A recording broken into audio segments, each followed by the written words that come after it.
Others police to a father's deadly murder rampage. Dr. Insanity. St. Cloud Police Department, make yourself known! Hold on, I think it's the next one. Florida SWAT are in the middle of a multi-hour rescue operation after a deranged father just shot his wife in front of their own children. Go! My son! Go. It's her daughter! We're gonna make sure we get everybody. Go! He's got a rifle, okay? He got a rifle? As far back as you can go. In the middle of this chaos, police are racing against the clock to save the wounded mother trapped inside, leaving them with no choice but to get creative, even if it means using the shooter's own children to bring the standoff to an end. He already said he's not coming out until you guys kill him. Oh yeah, he's in the hallway. He shot the drone. Hold back! Come on. Help me! I don't want to die!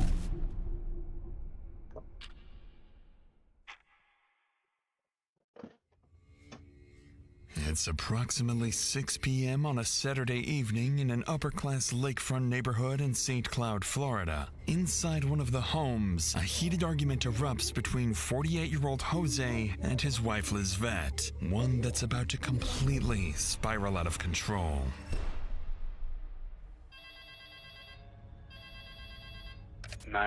What's the address of the emergency? I think my dad just shot one shot, bro.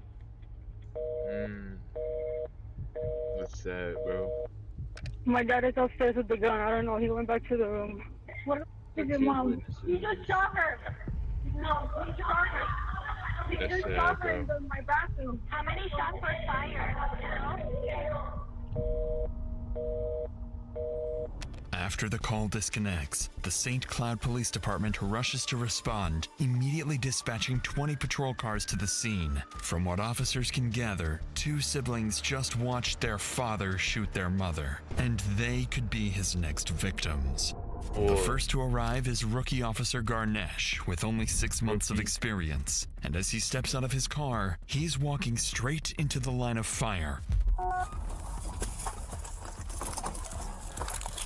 Go inside. Get inside your house. Get out of the way.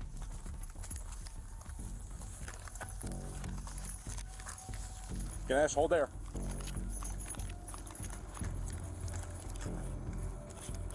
Have the 1027 and the neighbor step out and come immediately north. All the way at the corner on the left is going to be the target residence. 1027 is one house to the north. Present with the One house towards us. Officer Garnesh and his partner are positioned roughly 70 feet away from the active shooter's house, waiting for backup. Moments later, additional units arrive, along with K-9 quickly surrounding the home from both the east and west. Leading the operation is Sergeant Patrick Mannix. With nearly a decade in law enforcement and awards including Hero of the Year, he's earned a reputation for doing whatever it takes to protect innocent lives. So, knowing a civilian hostage may be critically wounded inside, Mannix understands the clock is working against him. So he quickly devises an extremely bold strategy, completely unaware of the danger he's about to send his men directly into. The sergeant's plan is straightforward, but far from simple. Rush in, take the active shooter by surprise, and get the two children and their wounded mother out, all while ensuring no civilians or officers are injured. But as Mannix and his team approach the house, the shooter inside has a plan of his own. One that doesn't involve surrender, but instead drawing officers into a deadly ambush. Okay, let's move.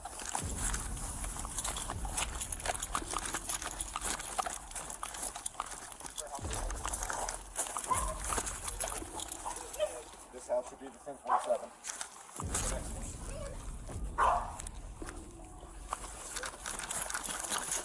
Yo. Nice house.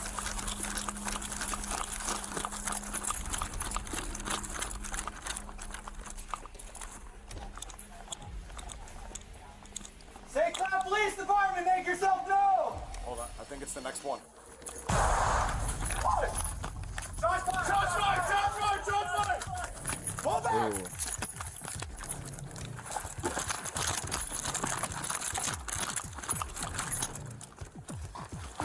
Corey, can you make sure I don't have any blood on me anywhere? Because he shot at me. I didn't feel anything, but all right. The shooter fires, but the round strikes the door instead, miraculously missing Sergeant Mannix by less than an inch. But as Mannix and his men retreat to cover, a critical problem remains. Officers have yet to secure the south side of the property, which leads directly into a nearby park. However, rushing over there now would expose them to gunfire from the numerous windows surrounding the home. So, faced with this reality check, Mannix is forced to rethink the strategy from the ground up. With tension rising by the second, SWAT finally arrives on scene along with a sniper and a drone operator, giving Mannix his best chance yet to contain the shooter. And, as fate would have it, the most dangerous assignment, securing the back of the house, falls to Officer Garnesh. So with a wounded mother and 2 children still trapped inside, this rookie officer is about to face the most dangerous moment of his career. Somebody go to the back. Go to the back. Take 2. Come on, roll. Come on. Go with him a lot.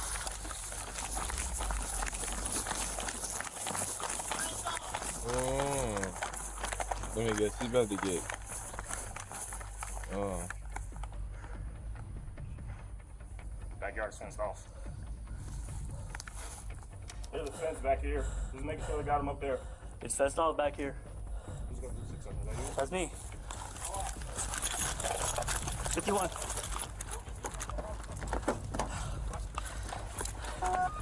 Resident 2760. This is the St. Cloud Police Department. Come out with your hands up. I'm gonna duck down here and cover the. I don't like standing right here. Yeah. This is the St. Cloud Police You taking your Department. top? Yeah. Come out with your hands up. You just hold low like that.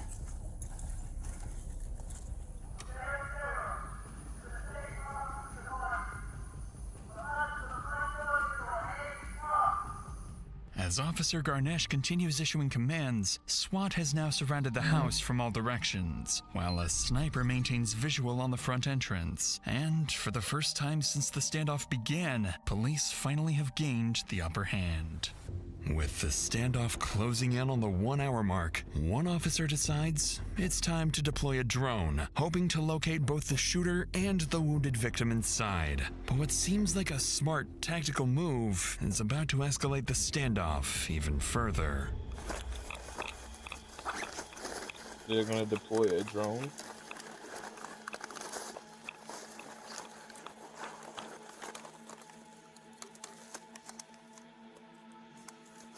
I'm getting ready to put the drone up. Come on.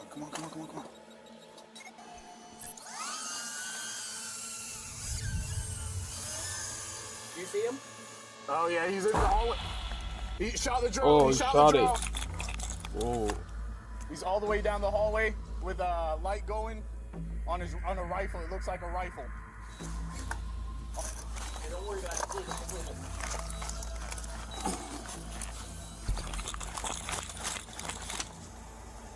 Well, you can see through the front door. Yeah. See him? Yeah. Despite successfully locating the shooter, the drone is shot down, making the suspect even more agitated. But even more concerning, there has still been no update on the 2 children inside or their injured mother until now. Suddenly, officers notice movement, and within seconds, the entire scene descends into chaos.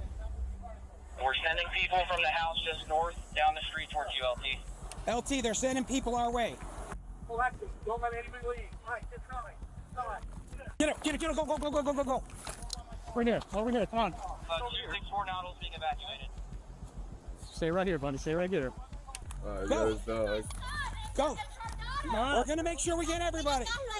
Go. Get behind the cars. Get behind the engine. Come on. You're not going to. Stay with me. Stay behind this. He's got a rifle, okay? You got a rifle? As far back as you can go. Please, just stay behind vehicles. Amid the chaos, officers successfully evacuate the captive children and nearby families, rushing them behind cover several houses away. A 10-year-old boy and his 24-year-old sister tell officers that the shooter inside is their father, Jose Fontanez, and the woman who was shot is their mother, Lisbeth Figueroa. And despite being terrified and shaken, both children are still willing to help, unaware they're about to become the key to the entire operation. With time quickly running out for the children's mother, Sergeant Mannix shifts his focus towards making direct contact with Jose, hoping negotiators can convince him to surrender before anyone else gets hurt. But interestingly, officers are about to realize the only people capable of reaching the father and finally bringing the standoff to an end are his own children. Are we trying to get that number for him? I keep doing them. They keep asking for it, but I don't know if they ever came through. I'll find out. Thank you. LT, do you want to put a page out to patrol and have everybody? The officer was telling me, the one that is outside my house, I'm the next door neighbor. He was telling me that if we got his phone number. So who knows Jose Ortega? They are his kids. Okay, does anyone have a number for Jose? Yes. Oh. Okay, can I get the number? The t-shirt should have it. What does your dad do? What is his job? He builds like boats. Okay, how many guns does he have? They have one that said they had a license for. Is it a pistol, a rifle? I'm not sure. It's a handgun, bigger gun? It better be handgunning, because if it's not, then it's not. Do you have any military experience? no. Where are you at? All right, thank you. Give me 1 sec. Stay right here, okay? Dad's in construction. He has one single handgun. No military, no law enforcement experience. Do we know who should be in the house? They said, I think mom, but I'll double check. Find out who all the I've got a number. Okay, who's supposed to be in the house? It was me and him, the dog, and my mom and the father. Okay, so only people in there right now should be your mom and your father. Yes. Thanks to the rescued children, police have now learned crucial information about Jose, not least his phone number. So with a direct line to Jose finally established, negotiators would attempt to initiate contact, only to encounter an obstacle they never saw coming. If you want to try and make contact, that's fine. I don't know if he'll answer. I doubt. He said mom or daughter said she wasn't answering to him. We'll try, but... Hey, Jose.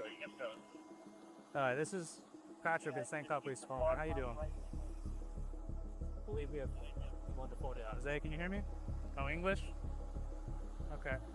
Any English at all? Sure, what do you need? You need Spanish? Okay. Un momento, okay? He was shooting at the cop. To our neighbors. Does your dad speak any English? He doesn't speak any English. No units on task. I need one Spanish officer to my position and not one submit for TNT translation. I can get Cologne to you.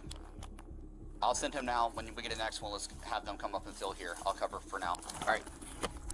Just as officers believe they're finally making progress, they discover their suspect doesn't speak any English. It was already a stroke of luck that Jose answered the officer's call in the first place. But now, they're forced to wait even longer for Officer Colon, a Spanish-speaking officer, to arrive on scene. While they wait, investigators can't afford to sit still, so they turn back to the children for answers. Because if they can uncover Jose's motive behind all of this, they may be finally able to understand how exactly to stop him. But before we get to that, I used to just keep all my money in my bank account, not really strategy. Chime pull is time or free 8%. You are to put that in $38.05 every pay account is your time. Spending bring a 2/nation that will finally shed some light on Jose's motives. So you two are the only ones in the actual house at the time? Yes. Okay, who called 911 originally? And then I was like. So originally, who was the first person to call though? I really don't know. I just heard. Talking about failing, so I kept on doing the call. I heard. Okay, so you two are in the house with mom and dad originally. You guys heard shots and you guys left, or? I ran upstairs. You were screaming for my name. You shot him in front of me. What did you see exactly? I saw my mom running, telling him to stop. Him behind her. I don't understand what's going on. Honestly, I thought it was a fake gun that he was shooting her with. Until I saw her and the blood.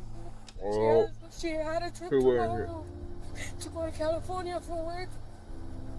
So I had to do her nails. We were talking, and she was telling me about fighting, and while he was fighting, that he was accusing her of cheating, like always. According to Jose's daughter, the attack on their mother was the result of weeks of paranoia over Lisvette's alleged affair with her boss. Paranoia that became so intense, Jose had begun stalking Lisvette and even secretly placing recording devices in the home. And with that, detectives realized that if Jose is capable of snapping and shooting someone over unconfirmed accusations of cheating, reasoning with him will be incredibly difficult, even with a Spanish translator present. Nevertheless, they have to try. Approximately 1 hour and 15 minutes into the standoff, Officer Colin finally arrives on scene. But as he prepares to make contact with Jose, he has no idea the shooter is about to make officers question everything they think they know about the situation and who they're truly up against. Jose, can you hear me?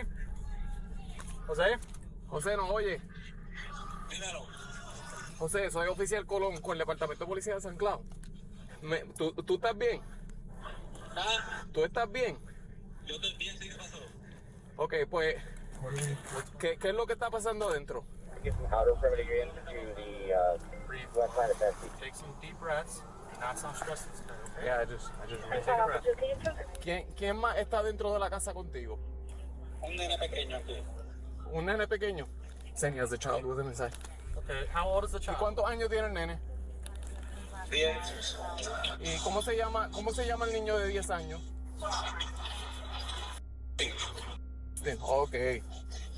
Ok, José, ¿tú puedes caminar hacia afuera de la casa, donde nosotros? ¿Para qué? ¿Para que me cojan? No es para que te cojamos, es para hablar contigo sobre lo que está pasando porque no sabemos.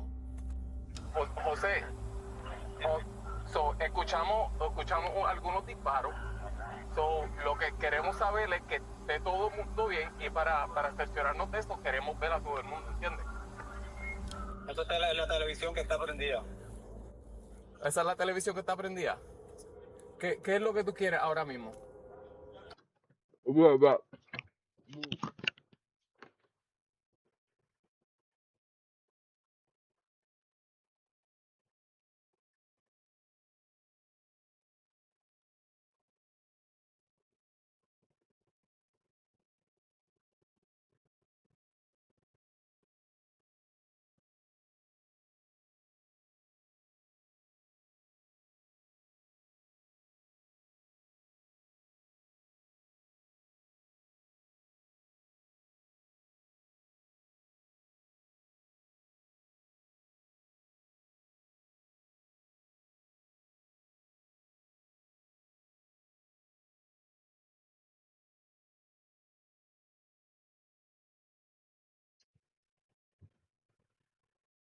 Buddy bud.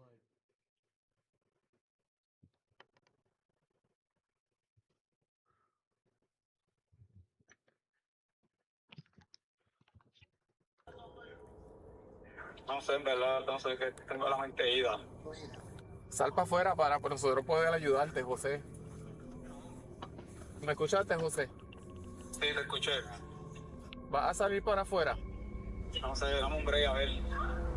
Jose makes the bizarre claim that the gunshots officers heard were actually coming from the television inside the house, despite police witnessing him fire multiple rounds. He also insists his 10-year-old son is still inside the home, the same boy officers had just helped escape with his sister moments earlier. It quickly becomes clear that Jose is either desperately trying to manipulate police or is deeply detached from reality. Either way, negotiators don't challenge his lies and instead continue trying to convince him to step outside. But as the call drags on for the next 20 minutes, their worst fears are slowly becoming a reality.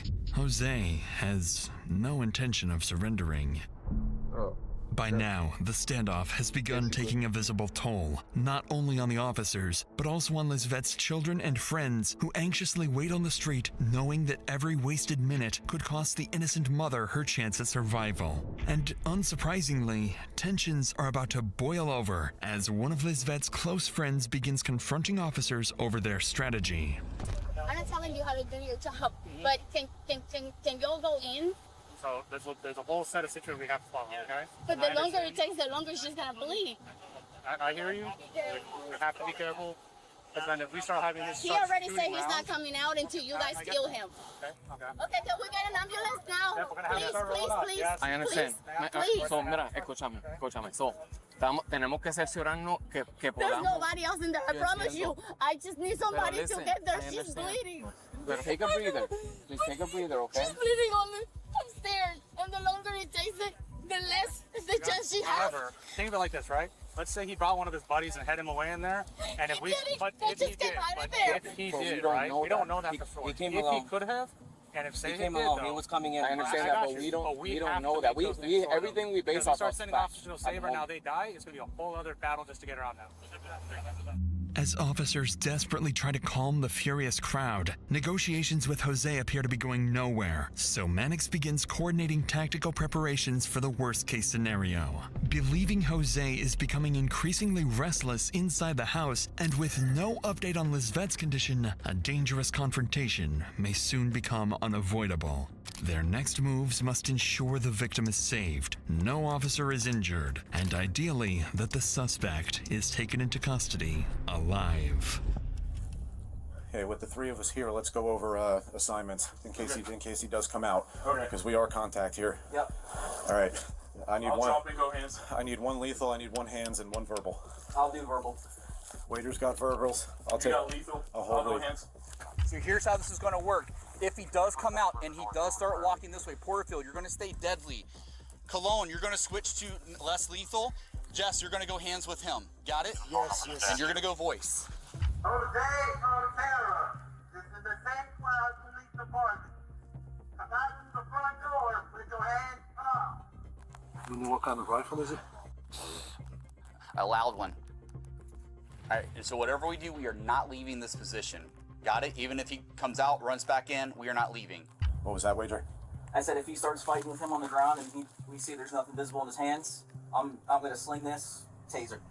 They're going to end up shooting him. With Sergeant Mannix's plan now set in motion, officers hold their positions, waiting for the green light on whether Jose will surrender or whether they'll be forced to escalate the situation and make entry. But unbeknownst to Sergeant Mannix, he's no longer at the center of what happens next, as the final phase of the standoff is about to be initiated not by him, but by Jose's own son. At this point, with Jose continuing to resist police commands, his daughter attempts to call him herself, desperately trying to convince him to surrender, but the call goes unanswered. Then Jose's 10-year-old son tries calling him, and this time, the call connects. The father and son speak for several minutes before Jose suddenly hangs up. Although it's unclear exactly what was said, moments later, Jose calls officers back with an update they never saw coming. José, ¿me oye? Oficial Colón otra vez. Ok, ¿estás bien? Sí. ¿Por qué tú...? Yo me voy a entregar. ¿Te vas a entregar? Sí, voy a salir, me voy a entregar. Ok, José, hazme caso. Cuando salga para afuera, sal con las manos arriba, ¿ok? ¿Dejo la pistola aquí? Deja las pistolas ahí mismo. Ya, vas a salir por la puerta de al frente sin armas, sin nada, ¿ok? Si te puedes quitar la camisa, mejor todavía. Against all odds, Jose suddenly says he's ready to surrender. With adrenaline racing for everyone on the scene, officers hold their position from all directions, while the sniper watches over the front entrance, anxiously waiting for Jose to emerge. But after everything that's happened, police have no way of knowing whether he's telling the truth or setting up one final ambush. Only wager on verbals. Only wager on verbals. Only wager on verbals. Stay off PA once he makes his exit.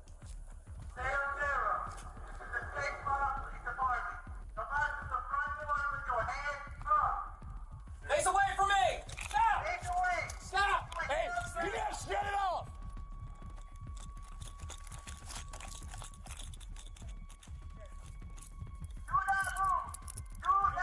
Put your hands out! Put your hands out!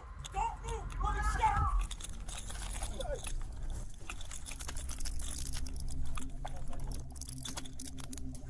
That's what we needed, bro. That's what we needed. We needed a surrender.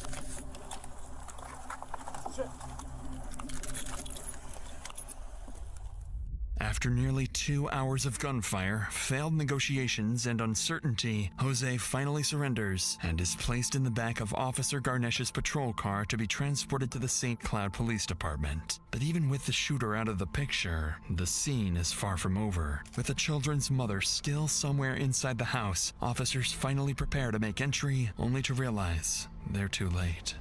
Yep. As officers move through the home, up the stairs, and into the bathroom, they make a devastating discovery. The children's mother, Lizvette, lies deceased beside 5 spent 9mm casings in a pool of her own blood. Standing beside her body, officers are left wondering whether they could have done things differently, and whether entering sooner might have ultimately changed the outcome. As the scene is being secured, Jose has already arrived back at the station and is placed inside an interrogation room. Interestingly, as he waits for a Spanish translator to arrive, he lies across the table as though he is the victim, the one who has been wronged. When the translator finally arrives, Jose largely confirms the story detectives had already heard from his daughter. According to Jose, 2 weeks earlier, he placed a recording device after becoming convinced Lizvette was cheating with her boss. Jose claims he heard another man's voice on the recording, fueling his paranoia and rage up until the day of the shooting. The same day Lizvette was preparing to leave for a work trip. And though Jose admits to shooting his wife, perhaps most revealing of all, he tells detectives he never retrieved the weapon from the bathroom because he didn't want to look at her. Following this harrowing interrogation, Jose is charged with first-degree premeditated murder along with 2 counts of attempted first-degree murder of a law enforcement officer. As of June 2026, he remains in custody, awaiting a trial date. And while this case left Florida shaken with how jealousy and insecurity transformed a father of 2 into a cold-blooded killer, our next case takes us to Maryland, where a soon-to-be father unleashes a level of evil that investigators still struggle to comprehend. Inside this gas station, Tori is in the middle of a heated argument with a clerk after refusing to pay for an iced tea. And this is where all hell breaks loose. He's pulling out a gun.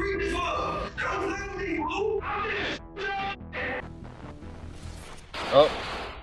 But police would soon learn this isn't even Tori's first kill, because when officers force their way through his front door, they'll uncover even more victims. That guy's unstable, bro. Search warrant! Jesus Christ. Could this be Mom? You don't want to go back there if you don't have to. It's pretty bad. This one right here. To watch this exclusive Dr. Insanity episode, along with 3 more episodes from our new Tubi series, click the link below and check it out now for free on Tubi. Nah, I'm good, Dr. Insanity. Thank you, though. I don't watch Tubi. Yo, but there it is. Cops discover most horrific murder of their careers. That's a fire episode, bro. I mean, you know what I mean. He knows Daddy would. No, this is EU's story time, of course.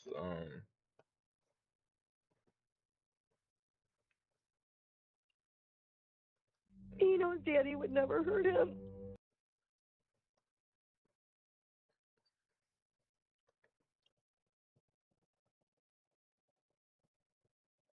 Yeah, daughter leads police to her father's deadly murder. Yeah.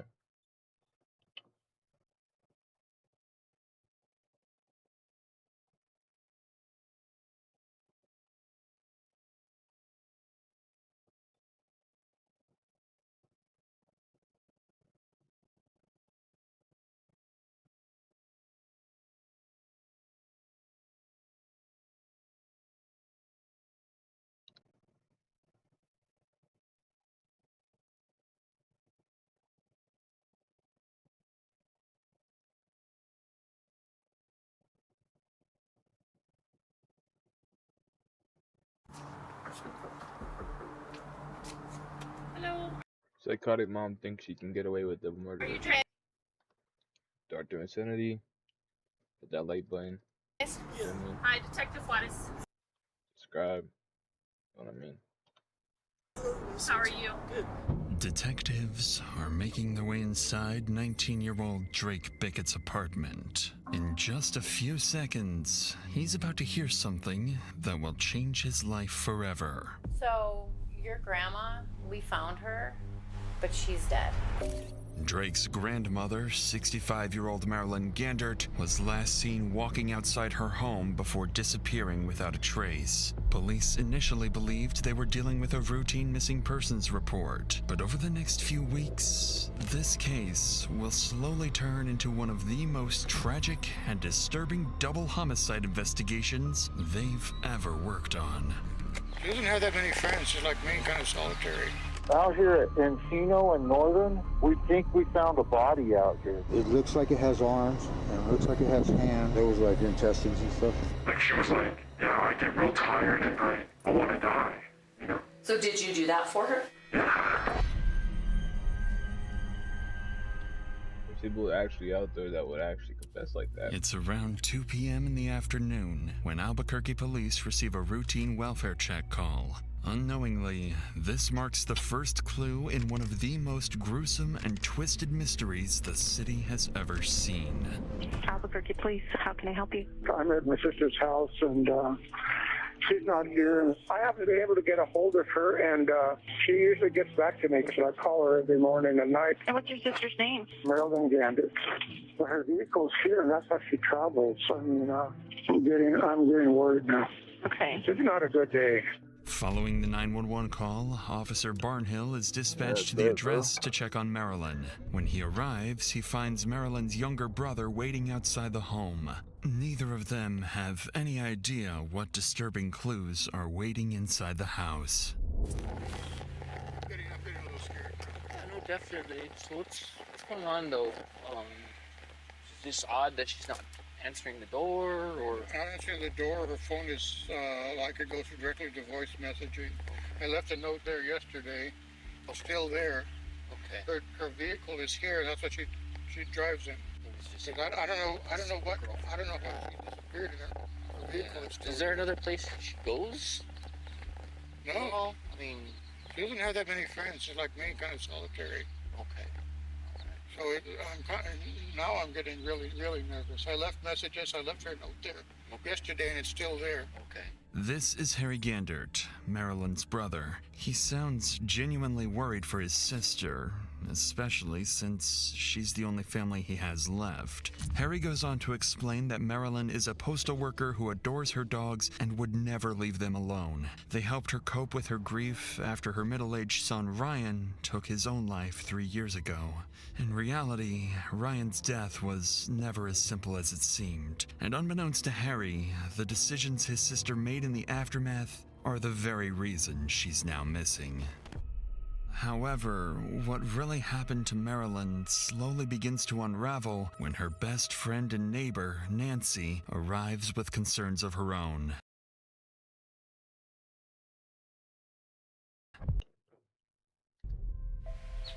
Is that her? How does this lead up to psychopathic mom think she can get away with double murder? Harry, Hi. are you worried about Marilyn too? Yeah. I haven't get a hold of her for a couple of days, and it's just not like her. No, it isn't. And I just did Taylor Ridge, and I'm glad to see her vehicle, but it's scary. So have you gone in? Did you have a key? No, I don't have a key. Do you have a key? No. No? Okay. Where the dogs are parking. Did you not yet? I'm gonna go in the back and see if I can see anything, okay?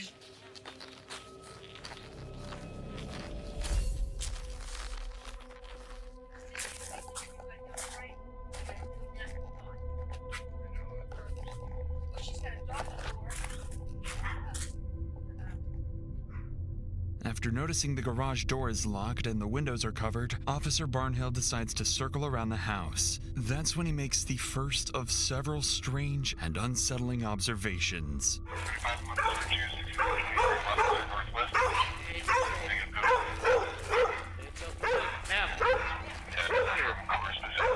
I'm gonna go inside, okay? Why? Best friend. I understand that, but there might be somebody in there. If you guys are saying people are evicted, Can I go behind you? It's her family, Chief. Come over here. I'm gonna wait for another officer. We're gonna go inside, and then we'll get everything taken care of. I just don't want you to be getting hurt, okay? That's I the only appreciate that's that. the only issue right now, okay? I appreciate that. Can I look in the window? What's that? Can I look in the window? Yeah, that's fine. I just don't want you getting hurt, okay? Nancy appears restless, convinced that something is deeply wrong. Even though Officer Barnhill tries to reassure her, he can sense it too. Something isn't right. So before stepping inside, Barnhill radios for additional units to respond to the scene. And as more officers begin to arrive, they prepare to enter the house, fully expecting to find Marilyn's lifeless body inside. Not on the bed. Marilyn, this is Albuquerque Police. Her bed is made. Right, side by side to the right.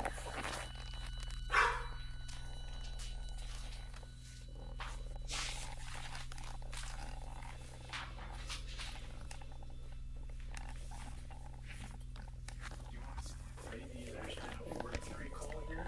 Yeah, Maybe she's in. because there's that. I don't know.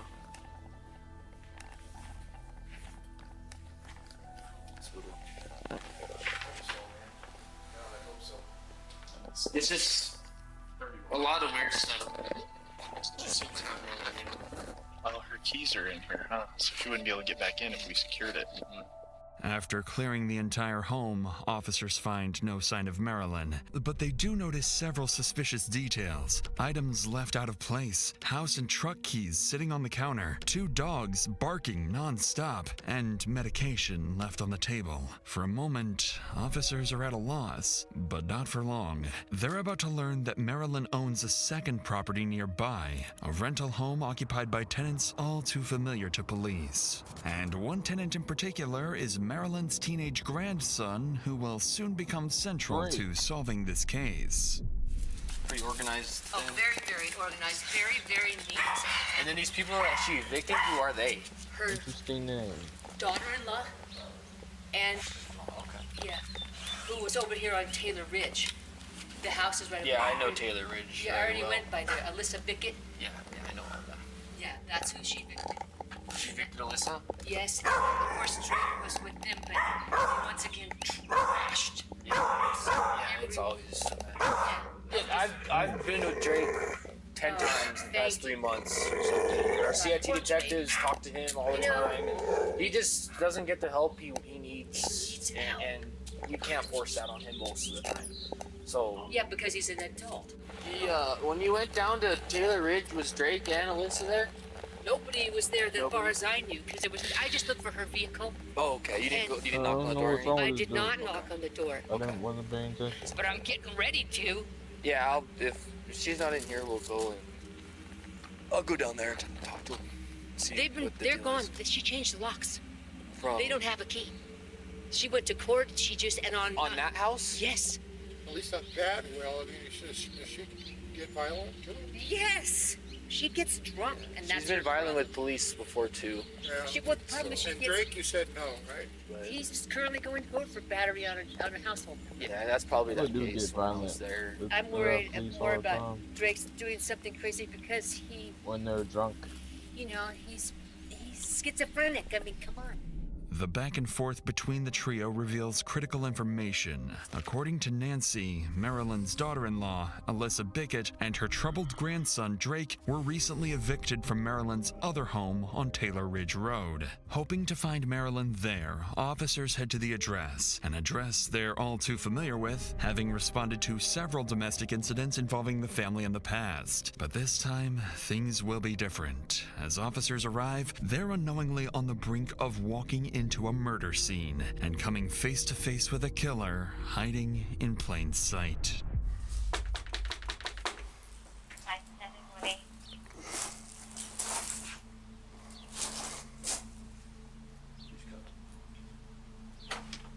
Hi. Hi, can you come on out a second? Yeah. So, what's going on? I'm moving out. Okay, what's your name? Alyssa? Oh, Alicia. And the owner knows you're here getting Yeah, your stuff? she on Friday, she said come on Saturday morning and get the key because we had done it for 3 days and she's like, you guys haven't done anything to the house, and, so I want to rest because I'm going to work on Monday. So. Oh, okay, so Yeah. I said I'm going to come by in about an hour for the keys. I don't have the okay because but I told her when I am, and see, she wasn't answering me, but she doesn't always answer me. So the last one you got from her was at 10:35 on the 26th. That was the Friday. Do you know where she would be right now? I honestly don't, and that's because somebody's trying to report her as missing. And it's her brother. He called me yesterday too, and I'm worried too. That's what I said. What do you want me to do? Do you want me to help you? I don't know. I left here, and on Friday, and she said, "Come in the morning and get the key." And then she said, "I really don't want to go because you guys, I've been there for 3 days. I'm tired. I go to work on Monday." She wanted me out. I've accepted it. I'm leaving the house. Did she legally evict you, or did she just tell you to leave? Okay. But she gave me extra time because if you knew how much stuff I had, I mean, I have 23 years of my life. I have 3 kids. I've been here before. Yeah. Reference Drake. Yeah. Yeah. Where's Drake? He's at a hotel. Okay. How's that going for you? It's going okay. He's gotten better. Okay. He's gotten better. He doesn't really help me. That's why I mean, he came over. He helps me. He helps me a little bit, and yeah. He's not here now. No. So you're here alone? No, I have my friend Annie. She was one of my roommates. We're just getting it cleaned up and packing everything. Like, I had a lot of books. I mean, Okay. I'm sorry. Do you have your ID? I'm just going to note that you were here and I spoke to you. According to Alyssa, she'd been moving her things out while her son, Drake, and her roommate, Annie, were helping. Marilyn had given her... She's probably going to be the suspect. But I could be wrong. She could probably be the mother that committed double homicide. Probably. Who knows? Extra days to move out, and the messages on her phone seem to confirm this. But it's still unclear why exactly Marilyn was evicting her daughter-in-law and grandson, something that will later turn out to be central to Marilyn's disappearance. For now, though, what catches the officers' attention is that they've been to this house before, responding to domestic incidents involving Alyssa's son Drake, who suffers from schizophrenia. He also has a previous charge of battery on a peace officer. So far, Alyssa's story seems to check out, but the moment she steps inside, Officer Barnhill makes an interesting observation. She says she just disappeared. She spoke to her on Friday. But did She's got a key. Did you see the scratches on her neck? Huh? What? She's got scratches on her neck. Well, she's moving, no. 2-3 scratches on her neck from moving. I know I'm bleeding when I move. Well, this lady, like this lady doesn't. Scratches like that. Yeah. She's what? I'd like to check the house. Thank you. Hi. Appreciate your cooperation. Thank you. Have a good day. Good luck moving. Thank you.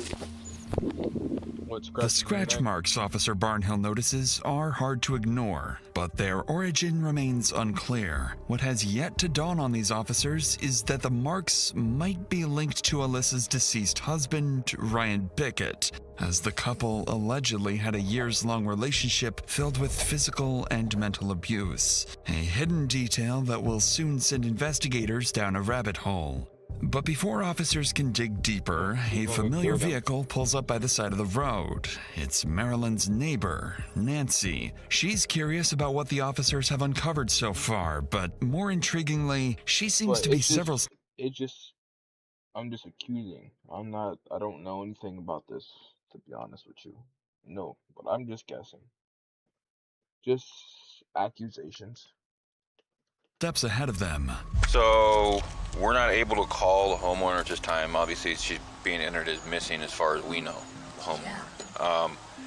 She does have text messages saying for her to come get the key last Friday, and she would give her a little extra time to move her stuff out is what she's doing today. Come get the key on Friday. That is so not Marilyn. That's somebody texting from Marilyn's phone. And I don't know Marilyn. I do. 15 years I worked with her as a letter carrier at the post office. But let's hope that that's not the case, and hopefully Marilyn's just taking a mental break for a couple days. But no, that ain't it. Okay. All right, ma'am. We'll see you later. Clearly, Nancy is not convinced. She's known Marilyn for years and insists that Marilyn wouldn't have handed the keys to Alyssa willingly. She would have wanted to be there for the eviction herself. Alyssa definitely did the unthinkable.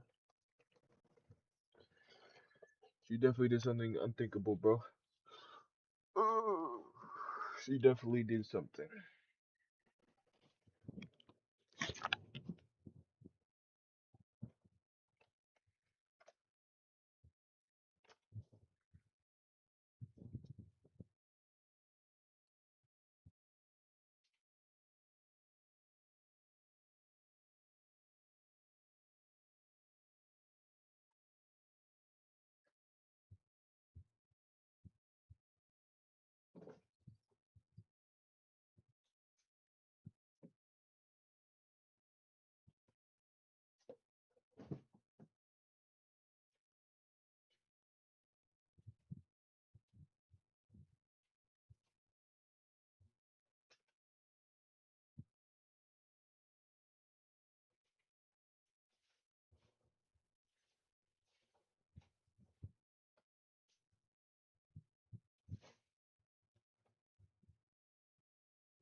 Eventually, officers are ready to leave the scene, but Nancy's words make them hesitate. Her insight shifts their thinking, and they decide it's best to return to Alyssa's house and request permission to search. It seems like the right decision, but in the process of carrying it out, the officers will overlook something crucial. Exterior doors. Yeah, no, Watch out, Johnny. I'm just trying to, sorry, I'm packing my... Just put it here so we can go. Right, where are you moving to? Well, I don't know yet. Oh, no. Honestly, I have no idea. Precarious. Apartment or storage unit for the moment, huh? Yes, yeah, for now. I know.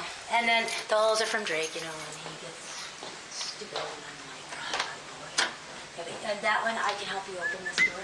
This one? Yeah, well, because this... I had it a little close, so I was trying to... You're getting there. I'm getting there. Like, I'm really getting there. I'm trying to get it all organized. My room is the most in the kitchen. This from Drake? Yeah. He just bangs his head in. I'm just like, whatever, I'm gonna fix it. This too. Like, this is how it was the last time too, and I'm like, but I can't just put him on the street, you know? I put hers there. So. Good. Yeah, and I mean, and you know, she didn't come yesterday, and I expected her to come by, but I didn't think anything of it. I thought, you know, she probably just, you know. Right. Like, sometimes she gets mad and won't even talk to me, so, and she's mad at me, and so, but she has been pretty cordial with me, and I've been, you know, and she's like, I noticed you haven't heard anything, so let's just, you know, so I'm just trying to get my stuff out. As officers walk through the house, they notice multiple holes punched in the walls by Alyssa's son, Drake, leading them to believe it's likely the reason Marilyn wanted them evicted. But they couldn't have been more wrong. Amid the clutter, the officers make a critical mistake. They overlook crucial evidence that could have made Alyssa a prime suspect. Marilyn's purse, medication, vehicle keys, and something far more gruesome. With nothing substantial and no clear reason to suspect Alyssa, the officers leave the scene empty-handed. But just before heading back to the station, they make one final encounter with a passing neighbor, someone who offers a chilling hint as to why Marilyn was so determined to evict Alyssa. They were evicted last week. When was the last time you saw the property owner? Thursday or Friday? Thursday or Friday? Marilyn Gander is the property owner. She said they were not supposed to be here without her being present. I would not put those people past making sure she disappeared. Just because, I mean, you know the history of the house. Alleged Russian roulette games. Needless to say, the neighbor's remark reveals even more concerning details. But with no concrete evidence, officers are left with little they can act on. To say, Alleged, just because, I mean, you know the history of the house. Alleged Russian roulette game. Russian roulette game. You talking about the game where you pull the trigger? Like they play like spin around gun. I don't know what you call those things, but the roulette guns. Yeah. And so you get shot in the head. Who can survive? Whoever survives wins. needless to say, the neighbor's remark reveals even more concerning details. But with no concrete evidence, officers are left with little they can act on. So with all of the statements and information they've gathered, officers return to the station and pass it along to investigators, who spend the next couple days combing through files. What they uncover next is a twist no one could have anticipated. As investigators dig into Marilyn's inner circle, they quickly find themselves down a rabbit hole of potential double murder. It turns out that Marilyn's son, Ryan Bickett, who was also Alyssa's husband, had been allegedly playing Russian roulette inside that very house when he took his own life 3 years ago. Reports show that sounds wrong, really wrong. I don't believe that happened. Inside that very And plus, not many people play that game no more. And why would you play that game, bro? It's Russian roulette. Okay, that stuff is only legal in Russia, pretty much.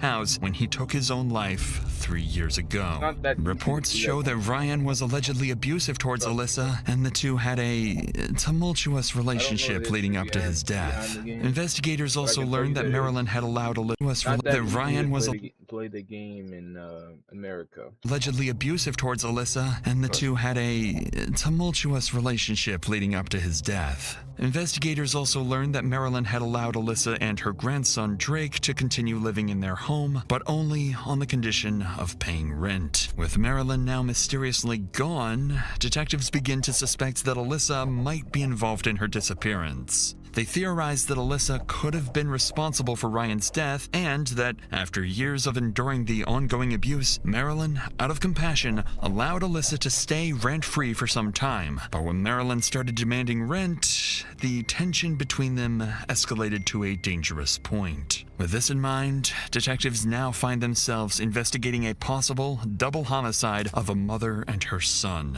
But with little more than speculation and no solid leads, the case remains an unresolved mystery.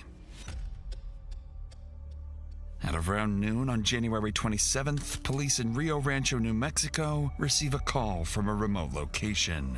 Sandoval County 911, what is the exact location of your emergency? Out here at Encino and Northern, Okay, and tell me exactly what happened. we think we found a body out here in the road, and somebody had put it on like a mattress or something and burned it. It looks like it has bones in it, and you can see intestines and guts, and I don't know. It's weird. Officers from the Sandoval County Sheriff's Office rush to the address, unsure whether what the caller reported is truly human remains. But the location is eerily deserted. A perfect dumping ground for bodies, and the very reason so many mysteries from miles away go cold, as this officer is about to discover. Go down to this first corner, take a right, go to the first road, take a left, and it's right there. It's. What do you think it is? They burned it. I mean, it looks like a body to me. I don't know, man. It looks like it has arms. It looks like it has hands, and they're all curled up. And I don't know. It's like you can see bones out of the knees, and it looked like it had lips and teeth. And I didn't see like organs or anything like that? Yeah, there was like intestines and stuff. Any hair? I didn't see any hair. It looked like the head. It looked like it had clothes on it. Probably will not forget this moment of his life, man. I'm really sorry for what he saw, and I hope that he gets past this guy right here. Hope he gets past what he saw this very day. I didn't see any hair. It looked like the head. It looked like it had clothes on it. But I So, are you okay if we follow you that way? Yeah. Let's do that then. Okay, yeah, follow. Follows. This is Detective Myers, being led to what a witness claims is a charred body by the side of a deserted road. He has no idea just how brutal the scene awaiting him truly is, and that it holds the key to solving a mystery nearly 30 miles away. That's not real, it's creepy. I think it looks like it has lips and teeth in there. Okay. I don't know if it's real or. Yeah, it's creepy. It looks like a burned body. It's got hair. It looks almost like a kid. I'm not gonna lie to you. It's like a really small son that's got I mean, I'll let you be the judge when you get out here, but from what I can tell, it's got hair, it's got a mouth, it's got intestines. It looks like a burned body. The body is completely unrecognizable, with organs exposed, and it appears to be a woman of small build. However, the couple who discovered the body noticed something else, something that would point to not one, but multiple twisted killers. And last night after I got home, it was real eerie quiet. Like After you got home at 1, there's nobody out here that you saw? no sounds, not even the coyotes howling. Yeah, you got pictures of them, just so we can differentiate Let them them. know that they did say that they saw footprints heading toward Encino. They did say they saw one. Like on the road? One set. They saw one set coming in and then one set going out. So I don't know. The treads looked like they could be tactical, but they were small. Like boots like this or Yeah. something? first. Okay. Well, again, guys, you guys are more than helpful. We appreciate it, and you're all good to go. I hope okay. I never Hope it's fake. Yeah, You well, that's all we can hope for. So we'll see. Have a good one, folks. All right, yeah, thanks. According to the witness, residents nearby noticed at least 2 sets of footprints, both looking like women's shoes. Officers secure the scene, record witness statements, and transport the body for autopsy. An almost impossible task, given the body's advanced state of decay. 72 hours later, the findings arrive. Tragically, the woman by the side of the road has been identified as a resident of Albuquerque, none other than the missing 65-year-old Marilyn Gandert. The identification was made through dental records, confirming the worst fears of those searching for her. Immediately after this revelation, the Sandoval officers make an urgent call to Albuquerque police to inform them. Upon receiving the news, investigators immediately start to seriously consider the double homicide theory that Alyssa killed her husband 3 years ago and now her mother. Investigators didn't know it at the time, but they haven't even uncovered the worst part yet, because one final twist was waiting, something they never could have seen coming. After the tragic discovery, investigators become convinced Marilyn's daughter-in-law is involved in the murder. But with no concrete evidence yet, they decide to keep Marilyn's death secret while they investigate further. To get some hard proof, detectives decide to visit Marilyn's brother Harry, the man who reported her missing and who's been looking for her for days. When they arrive at his house, they have no choice but to break the tragic news to him. Are you Harry? Uh-huh. Hi, I'm Detective Apodaca. I've spoken with you on the phone. Yeah. Let me get my shoes on. I'll talk to you outside. Okay, would you prefer we come inside? It's a mess. It's fine. Can you lock up the dogs, though? Yeah, let me put them somewhere. Yes, if you would, please. Come on, doggies. Come on. So I told you I was going to keep you up to date as to everything that's going on. We talked to Sandoval County, the detectives with them who are working it. Yeah. The body that she suspected in Rio Rancho, the burned one, was positively identified as Marilyn. Why don't you have a seat, sir? Yeah, sit down. I'm so sorry we have to come and bring you this news. Harry, I'm so sorry. Is there anybody you want us to... Why would they have done that? You must have been frightened to death. Oh my God. Is there anybody we can call to be with you right now? No, I'm a kind of man, solitary for person. days. Harry? I'll call my neighbors and talk. Harry is devastated. Without Marilyn, he has no one close to him, except her 2 dogs, who have just lost their loving owner. But upon hearing this tragic news, he becomes more certain than ever he knows who might be responsible for his sister's death and why. We're in the process of getting some search warrants for your sister's house. Yeah. And for the rental property. Okay, because... well, there shouldn't be anybody in the rentals. Was she shot or something? And that we don't know. All we know is that they positively ID'd her, and I believe it was through dental records.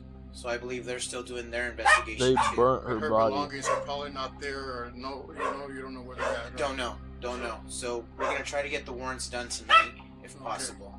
Did she ever make any statements in the past about It wanting to was harm hot in the herself at all? desert, or they physically burned her. And she never attempted to harm herself or take her own life or anything? No. Never talked about it?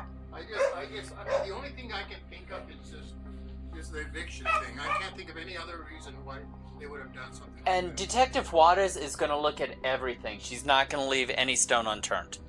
She's the last person to about anything. That's what happened. That's the movies, or drug dealers or something like that. People think that Alicia lies all the time, and she would promise to pay the rent and didn't. And she just got tired this time, and I told her, well, maybe you should evict her. I don't know what I could have done. I mean, I always wanted her to either move over here or There's nothing it's not your fault, man. Some people just don't know how to take things. They don't know how to take things, man. Could have done, sir. It's one of those things. Obviously, Alyssa might have took things a little bit too, Yeah, Lisa would be the person I would kind of talk to see who could have been really bad. Harry blames himself for telling Marilyn to evict Alyssa, fearing that decision may have sparked the chain of events that ultimately led to her death. Following this, officers urgently moved to secure a warrant for the rental property, officially placing Alyssa at the center of their investigation as the primary suspect. At the same time, detectives decide to visit someone else, someone very familiar to Marilyn and law enforcement, her grandson, Drake. He'd been staying with his mother, Alyssa, when Marilyn went missing, but is now living with his girlfriend, Nikki, at a hotel, an address officers obtained from Alyssa during the welfare check. From past encounters, officers know Drake suffers from schizophrenia and has a history with police, but they don't suspect him to be involved. But that won't be the case for long. How does this guy have a girlfriend, bro? Unless he's schizophrenic, and because he should be more closer to the voices in his head than his actual girlfriend. It makes no sense. With police, but they don't suspect How could you have a girlfriend when you're schizophrenic? It makes no sense. him to be involved. But that won't be the case for long, because when detectives arrive at this apartment, they'll quickly realize Drake knows far more than they do. But before we get to that, most days are long, stressful, and by the time dinner comes around, the last thing I want to do is figure out what to make. That's why I've been using HelloFresh. With Hello, instead of stress is to pick including medically clean. If you want to make eating at home more enjoyable, go to Hello and a freeze valid while supply by So this is Detective... and quietly pick up on something he doesn't want them to know. So this is Detective Jody Gutterman. Hello, nice to meet you. Hi, Jody you Gutterman. too. So what is your name? Drake Bickett. Drake Bickett. Yes. When did you, so you moved out about a week ago? Yeah, I moved out about it. Who did you live with? I lived with my mother. So why were you guys moving out? What's the situation? She got evicted by her own mother because you kept on punching holes in the wall or doing some wild things, and your mother killed her mother, and you might have helped her. You might have had something to do with. You might have some involvement with the case, with her, the murder. Basically. So why were you guys moving out? We were What's the moving out situation? because my grandmother was kicking us out. Well, that's what my mother told me. How did that make your mom feel? Oh, she was pretty upset. Yeah. Oh yeah. She was very upset. I mean, really upset to burn her body. She was really upset. Okay. What'd she tell you? She was just like, I don't know where I'm gonna stay and stuff like that. Your grandma, we found her, but she's dead. Where at? Well, we believe that He doesn't look like he cares too much. I mean, his eyes kind of blustered, but it's not really emotion. He's more of shocked than sad already. You can see his eyes. He's like, what? What? her, but she's dead. Where at? Well, we believe that Where? it's Where? Where at? Where? suspicious, but It's not like, what? She's dead? It's where at? Why is it where at? You know? your grandma, we found her, He's guilty, bro. but she's dead. Where at? Well, we believe that it's suspicious. Okay, we think someone killed her, When? and I'm really sorry. Okay. How does that make you feel? That makes me feel sad. So she's murdered? Or like, she's just dead? No, someone murdered her. Like, why? Well, that's what we want to know. You see this guy's slippers, bro? What the freak? Like, why? What is this guy wearing? Well, that's what we want to know. Because I had just gotten over depression over my dad dying. Yeah, and I can tell you that Mom's story isn't matching up No. with your story or Nikki's story, and with Totally off.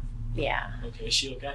Your mom? Yeah, she's fine. She's being taken care of. Drake's reaction is hard to miss, and investigators can sense something is off. His pupils are dilated, leading them to suspect he's on drugs. But his reaction is hardly convincing, and it's clear there's something he's hiding. Despite their growing suspicions, there's no solid evidence to prove Drake is involved, so detectives leave the apartment for now. Later that night, confirmation comes through. The search warrant has been approved. Police immediately rush back to the rental property, hoping Alyssa hasn't had enough time to destroy crucial evidence. But this time, they'll find her waiting for them, and she's far less cooperative than before. Hi, how are you? Good, how are you? Good. Good, you mind if I step out for me? That's fine. Okay, is there anybody else in the house with No. you? All right, step out for me. Okay. Okay, so this is the situation, okay? First off, we're investigating the disappearance. I believe it's your mom. It's my mother-in-law. Your mother-in-law, okay? And we actually have to secure the house. Okay, I'm just trying to get all my stuff out. Okay. Like, All right, so unfortunately, I can't let you go back inside. I have things in there. Unfortunately, I can't. Yeah, I need my phone to let them know. Okay, unfortunately, like I said, You're not going to let me get it? I can't. No, that is not right. Well, I have every, no. Well, you know, you want to know something that ain't right? Killing your mother, that ain't right. But you know, you kind of already know that. But do you? You're not going to let me get it? I can't. No, that is not right. Well, I have every, no. So no. listen, why don't can you talk to me first, and Yes, then maybe we can. but that's not fair. Okay. Would you be more comfortable to do this in my car where it's warm? You good? I mean, my jacket, I could get it. I'm not. Okay. How many people live here with you? It was me, Nikki, Annie, and Drake. Drake is my son. And I Now, was his you package. mentioned that she was mad at who? She was mad at Annie. She's mad at all of us. She was mad at Annie because she didn't like her being here because she says she didn't pay rent. Marilyn was yelling at us, and then Marilyn said, I ought to just die because She's a landlord, bro. She's not giving out handouts. She needs money. Everybody needs money. They need to get paid. Come on, bro. Simple as that. She's allowed to be mad if you ain't paying rent in her house. She is the owner of the land that she's living on. Come on. That's how America works. It's how the world works. pay rent. Marilyn was yelling at us, and then Marilyn said, I ought to just. She was mad at Annie. She's mad at all of us. She was mad at Annie because she didn't like her being here because she says she didn't pay rent.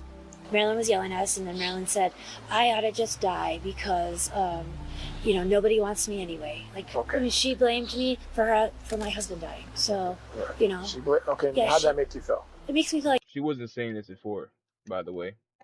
I'll be right back. She's guilty, bro.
shit. Like, it makes me sad. Like, right. That would piss me off. Well, I wasn't really. I mean, I'm mad at her, like, for that. I mean, but well.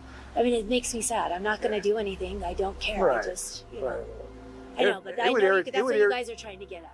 No, and I didn't do anything. No, I'm not saying that. I'm saying it would irritate me too that she let you guys live here and then just drop the ball and say, hey, I want you to pay freaking rent. Yeah. Like, hey, but, where's the discussion? You know, yeah. Do you have anything to do with her disappearance? No, I don't. Okay. As suspected, Alyssa's reaction confirms what detectives have been theorizing. The real reason Marilyn evicted Alyssa was tied to her husband Ryan's untimely death. Alyssa herself just admitted that Marilyn had been blaming her for it, which sparked multiple heated arguments between them. But despite her growing anger, Alyssa still has no idea that her mother-in-law has been found brutally murdered. And even though detectives have shown up with a search warrant, she strangely doesn't ask them any questions about Marilyn's whereabouts. Instead, she seems far more focused on retrieving certain items from the house, things she knows, when discovered, will ruin her life and the lives of 2 others forever. So she says. This is the Albuquerque Police Department. Make your presence known. Make your presence known now.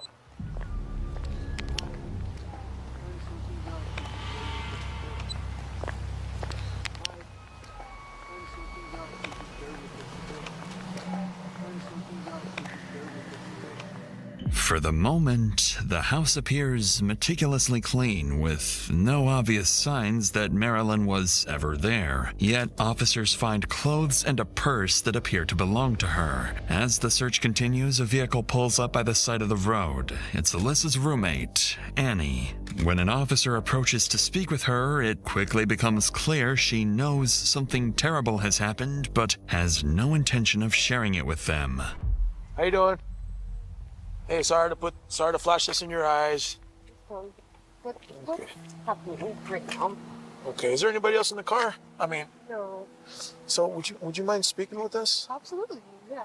Oh, I know. You're I'm probably like what? You're probably trying to figure out what's going on, right? Well, I kind of know a little bit. What do you know? Tell me what you know.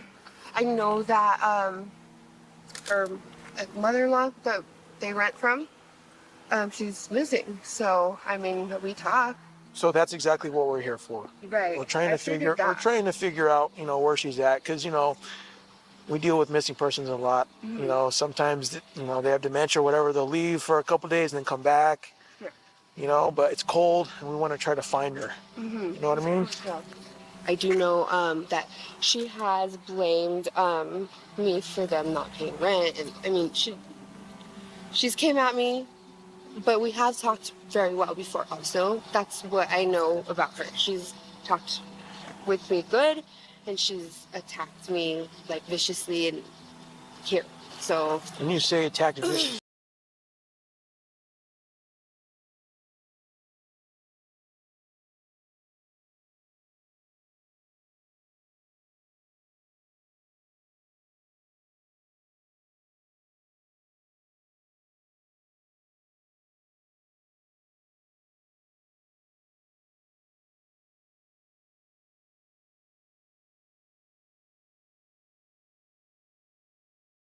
It's like vicious. She's talked with me good, and she's attacked me like viciously and here.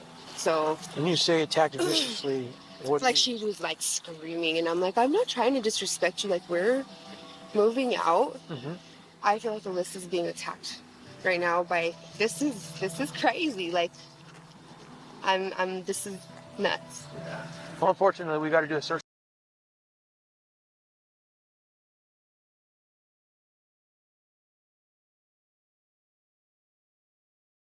From the house. Of course, yeah. She's listening to. By all means, I will cooperate with you. It seems like Annie is more cordial than Alyssa, but still clearly annoyed by the heavy presence of police. Ironically, this officer is unknowingly standing next to the very person who will end up solving Marilyn's murder. For now, though, police inside the house continue the search, and that's when one officer spots something. A tiny speck of blood on the wall and carpet gives police reason to suspect that Marilyn may have been murdered inside this house. Officers move quickly to secure the scene and send the evidence to the lab for DNA analysis, and prepare to inform Alyssa that her mother-in-law is dead, and that she's the prime suspect in her murder. Your story doesn't match. That's trying to make sure they're not that's what's going on. This officer's going to transport you there. You're going to meet with another detective, and we're going to sit down and have a chat, okay? After Alyssa is arrested, her roommate Annie is also taken into custody after officers searched her car and discovered bloodstains inside, raising serious concerns about her involvement. At the same time, officers rushed to the hotel where Drake is staying.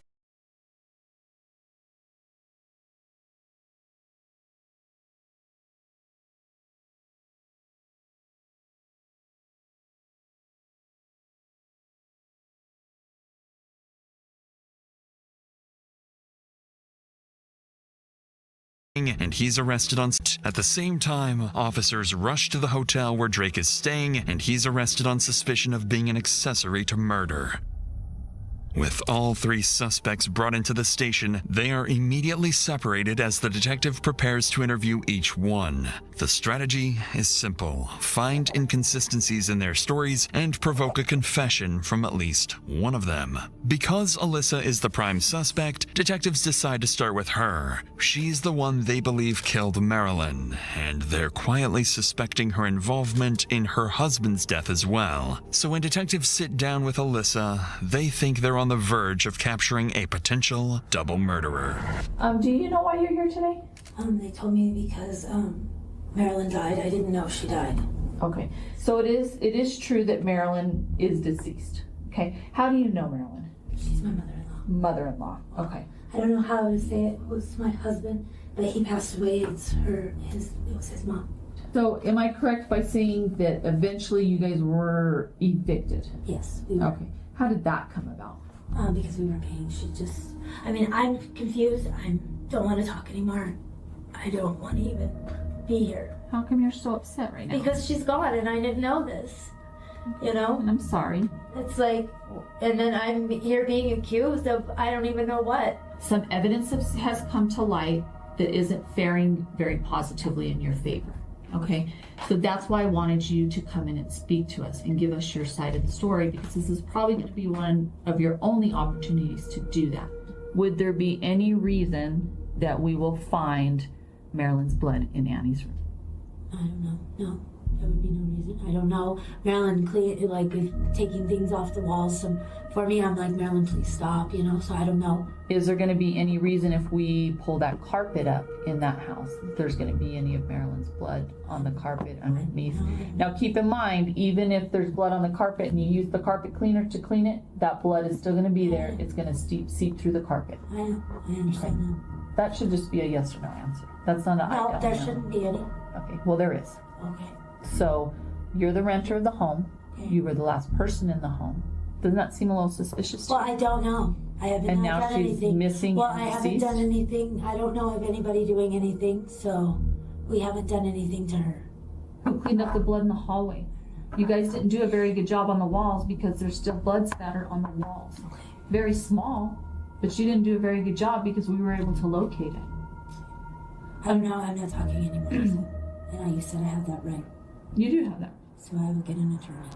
Clearly, Alyssa is shaken by the accusations and abruptly refuses to say anything more. In reality, this is the smartest move she can make, especially since detectives are already armed with stacks of evidence and a growing list of contradictions. Contradictions like how she initially claimed to have seen Marilyn on Saturday morning, but that would have been impossible as Marilyn's body was found Friday night. On top of that, Alyssa has no explanation explanation for the bloodstains found inside the house. But even though Alyssa shut down the interview and asked for a lawyer, investigators still believe they have their killer. But that won't be the case for long, as they move on to speak with the other 2 remaining suspects. When investigators sit down with Alyssa's son Drake, they expect the same denials, but Drake is about to do the complete opposite, and he has a very unusual twist in store for everyone.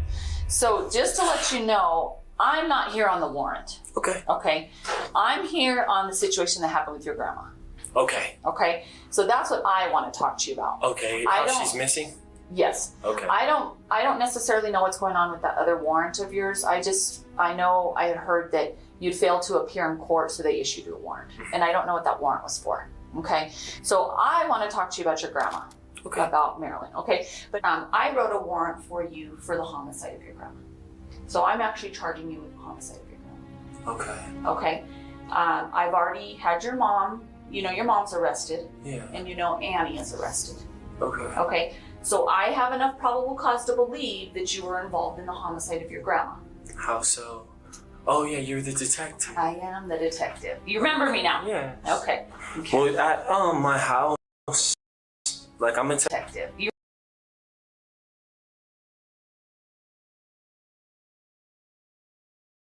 Of your grandma. How so? Oh yeah, you're the detective. I am the detective. You remember me now? Yeah. Okay. Well, at my house, like I'm gonna tell you the honesty. Okay. My grandmother said I'm too old. Mm-hmm. Will you please kill me? Multiple times, drunk and sober.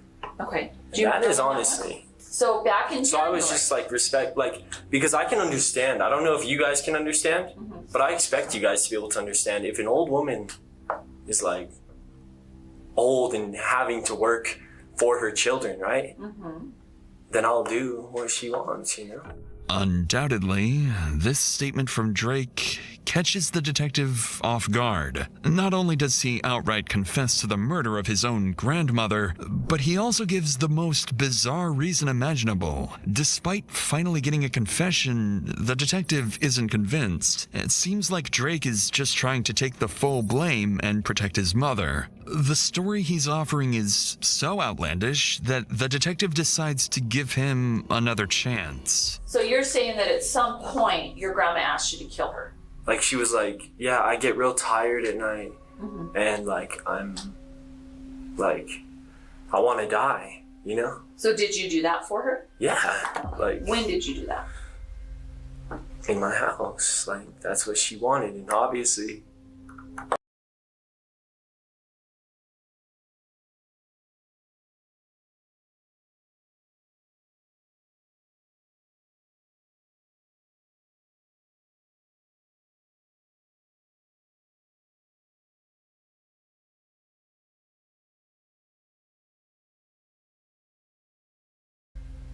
In my house, like that's what she wanted, and obviously, like I'm gonna cover it up or whatever, and I want to get caught.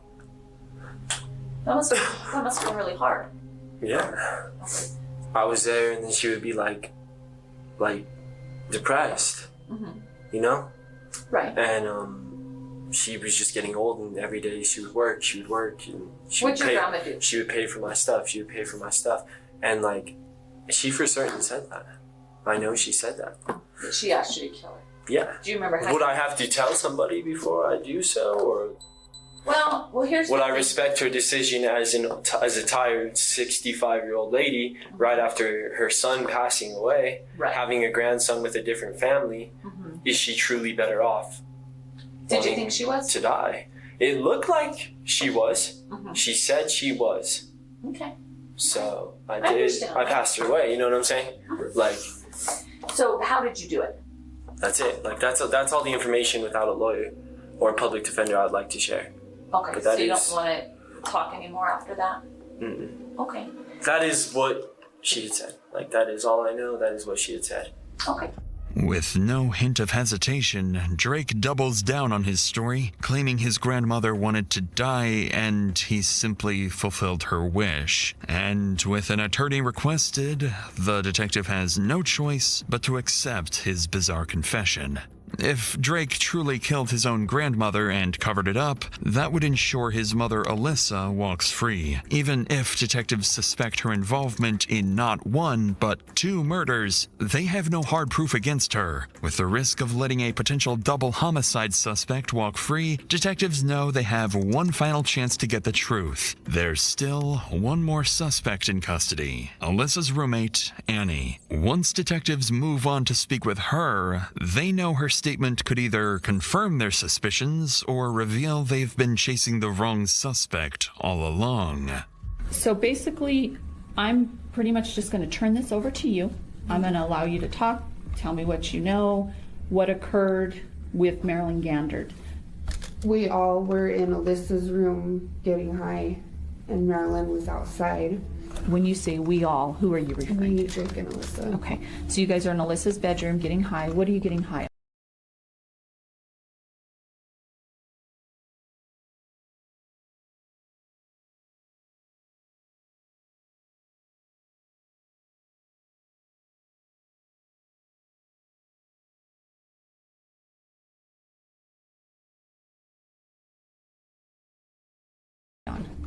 Me, Drake, and Alyssa. Okay, so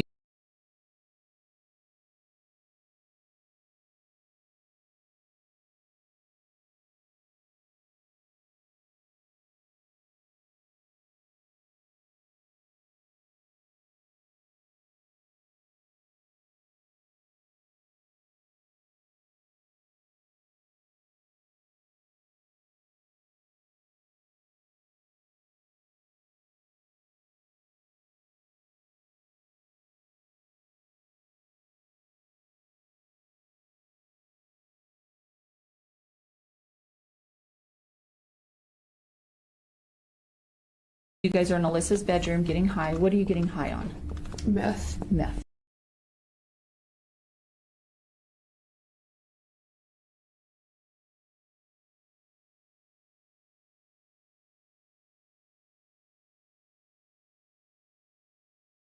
Okay. Alyssa, like, she had brought it up before about killing Marilyn. I thought she was joking, and then I was playing music, walking around the room. I opened the door, and I kind of she just told me when she nods, because she would pretend that she was the Don, like the Godfather. She just told me when I nod, get her. Marilyn was coming in. I turned around and Alyssa looked at me and nodded again. I started walking quickly behind them, and I got Marilyn in from behind and took her down. And at that point, I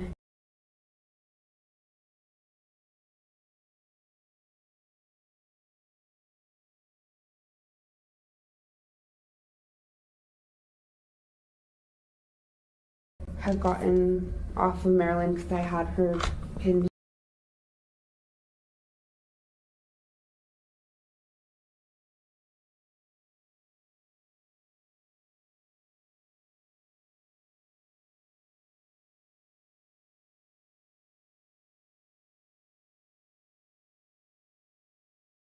Down, and Drake got on top of her.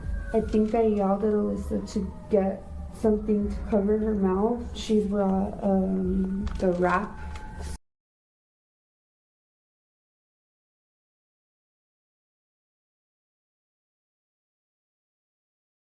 Something to cover her mouth. She brought the wrap, some wrap that she was using to pack, and she gave that thing to Drake, and Drake started hitting her. I think we all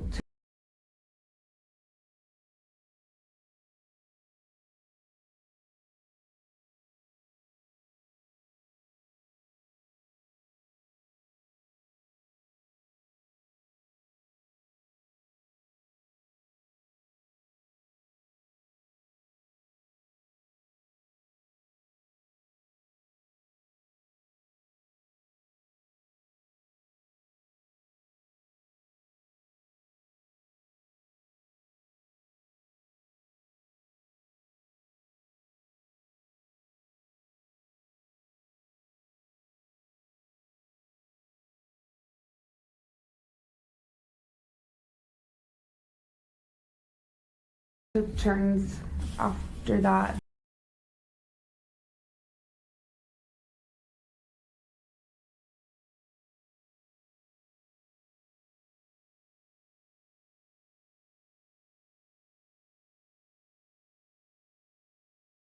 Doing that, started stabbing her.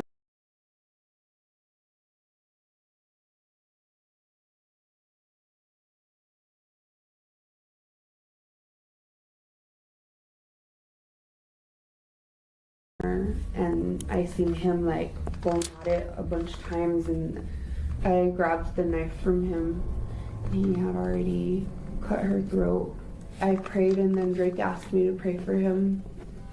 In an unexpected stroke of luck, Annie gives detectives exactly what they hoped for, a full confession of what truly happened to Marilyn. With this breakthrough, all 3 suspects are charged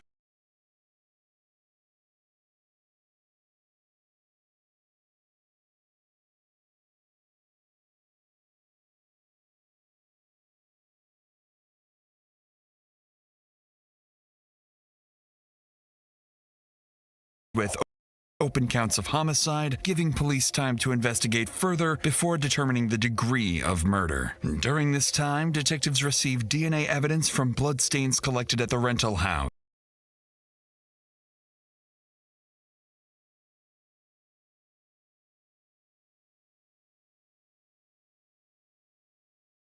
The DNA matches Marilyn's, providing the final missing piece to solve this case. Investigators conclude that Marilyn's death was a coordinated, premeditated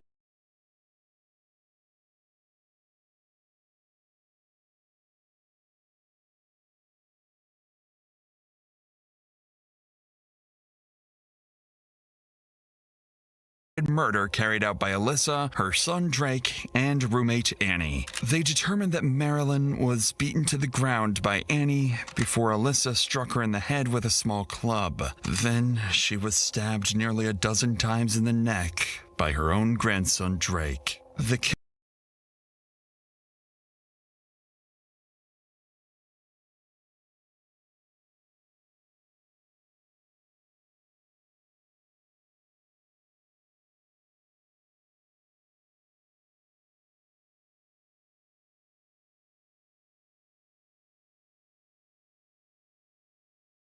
killer trio then transported her body to a remote location in Rio Rancho, where they set her body on fire.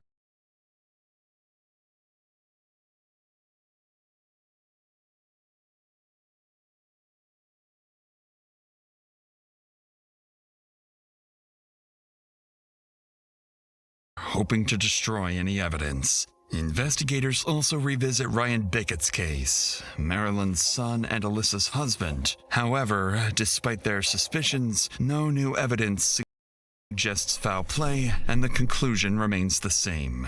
Ryan took his own life. In 2019, a year after Marilyn's death, the trio accepts plea deals to avoid trial. Annie Rael pleads guilty to second-degree murder, receiving a 12-year sentence in exchange for her testimony. Alyssa Bickett pleads guilty to second-degree murder and is sentenced to 30 years in prison, while her son, Drake, pleads guilty to second-degree murder and receives 26 years in New Mexico's Department of Corrections.